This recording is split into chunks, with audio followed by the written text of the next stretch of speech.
बछराज और वनराज की कहानी। बछराज बैल, वनराज शेर दोनों की मित्रता हो गई। उनकी मित्रता इतनी प्रगाढ़ हो गई कि वह एक साथ दिखने लगे।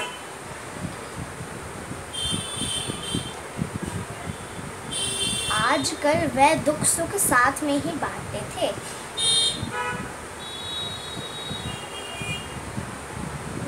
जानवरों को अपने समस्याओं से थोड़ा और दूसरों की खुशियों से ज़्यादा नाराज होते हुए देखा जाता है।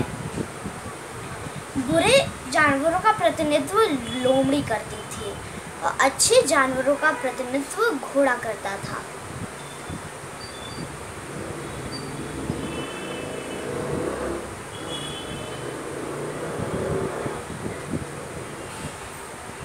इधर ईर्ष्यालु लोमड़ी के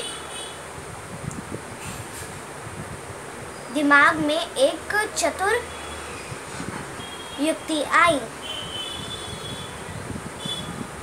जब वनराज शिकार पर जाता है तो लोमड़ी बछराज बैल के पास आती है और बोलती है, इस मौके का फायदा उठाकर बोलती है, बछराज जी, जब आप अकेले होते हैं, वनराज शिकार पर गए होते हैं, तब आपकी रक्षा कौन करता है? तो बछराज बैल बोलता है कि मेरे दोस्त वनराज शेर के होते हुए कोई संकट नहीं है। लोमड़ी मन ही मन दुखी होने लगी। उसने बोला, बछराज भाई, अगर किसी दूसरे बुरे शेर, चीते, बाघ ने आप दोनों की दोस्ती पर ईर्ष्या होने की वजह से हमला कर दिया तो वनराज जी आपको कैसे बचाएंगे? बछराज जी को ये लोमड़ी की बात नेक लगी, बल्कि जब लोमड़ी अपने फायदे के लिए ये बात कह रही थी। बछराज बोलता है, तुमने सही कहा बहन, मैं आज ही वनराज से बात करूंगा। तो वह जाता है अपने दोस्त वनराज के पास, बोलता है, जब आप शिकार पर होते हो तो मेरी रक्षा कौन करेगा? तो वनराज ने तुरंत ही भालू को बुलाया और बछराज के गले में एक घंटी बंधवाने का फैसला किया।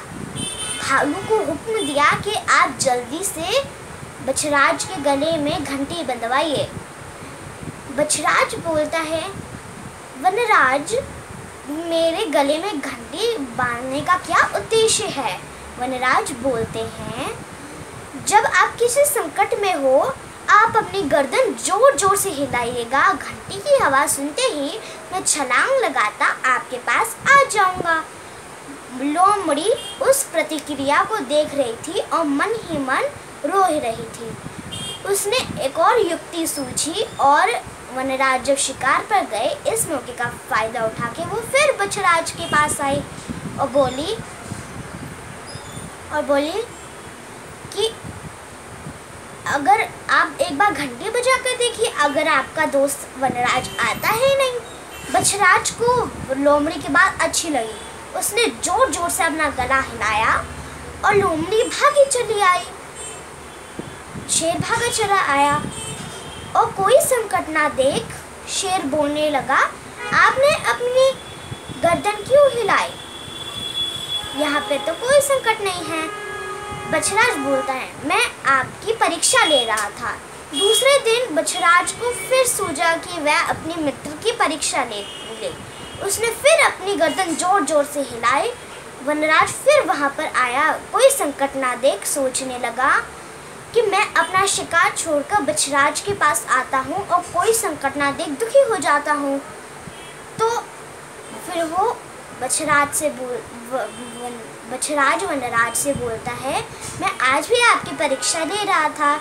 एक बार बछराज सच्ची के मुश्किल में फंस गया। गांव वालों ने जाल बिछाया था कि कोई बैल यहाँ पे आएगा और फंस जाएगा और हम उसे खेत में ले जाकर खेती करवाएंगे।